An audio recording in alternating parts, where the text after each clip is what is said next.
The Pauline Eschatology. Dad came to a new and profound awareness that we live in the age of the Spirit.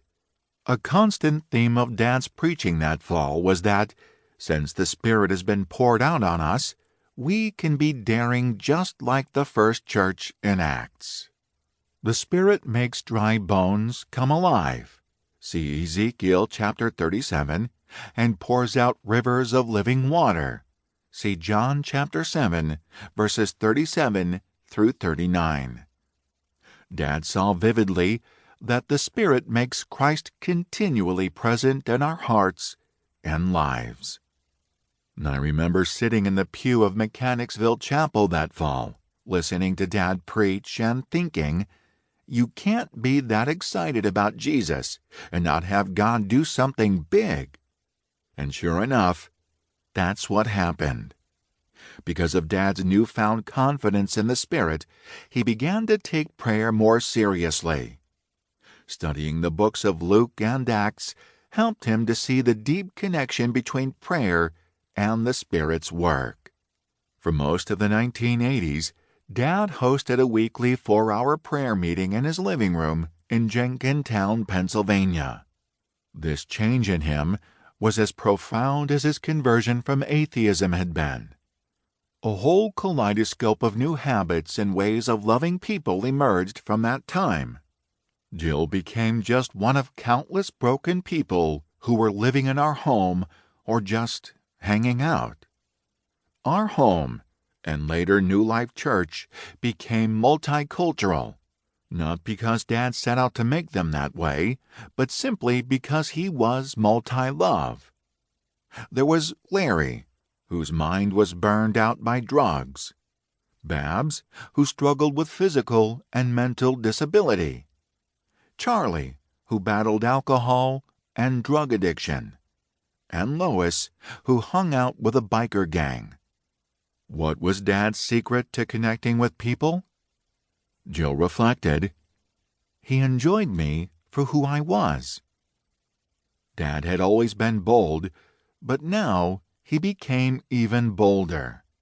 He was instrumental in the conversion of my sister Barb, her future husband Angelo Giuliani, and his other future son-in-law, Bob Heppy.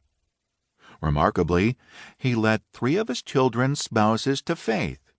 He didn't just witness to them, he loved all 3 into the kingdom. Interestingly enough, even though Dad's gift was evangelism, his greatest gift was preaching the gospel to those who were already inside the church. He read Romans through the lens of Luke, which made the gospel come alive. Dad was the tax collector in the temple crying out, "Be merciful to me, a sinner." He was the blind beggar by the side of the road yelling for Jesus. In his preaching, Dad invited the rest of us to join him. So that simple idea that the gospel is for beggars and that the entrance to the kingdom is down low permeated his life and preaching. It is behind the single critique he had of his beloved Reformed heritage.